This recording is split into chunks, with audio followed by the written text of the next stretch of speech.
Izvukao je knjigu o tropskoj šumi iz naprtnjače i prelistao je. Uskoro je pronašao sliku rijeke, čitao je.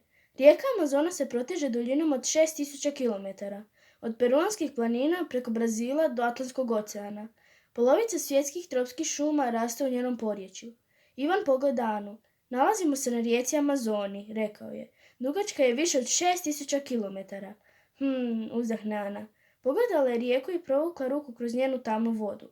Moram to zabilježiti, reče Ivan. Izvadio je bilježnicu iz naprtnjače i zapisao. Tropske šume uz Amazonije. Ivane, pogledaj ove lijepe ribe s velikim zubima, reče Ana. Molim, upita Ivan i podigne pogled iz bilježnice. Ana mu pokaže plavičaste ribe koje su plivale uz čamac. Imale su crven trbuh i zube oštre poput britve. Pazi, poviče Ivan, to nisu lijepe ribe, to su piraje. Jedu sve što nađu, čak i ljude. Fuj, prošapće Ana. Bolje je da se vratimo na obalu,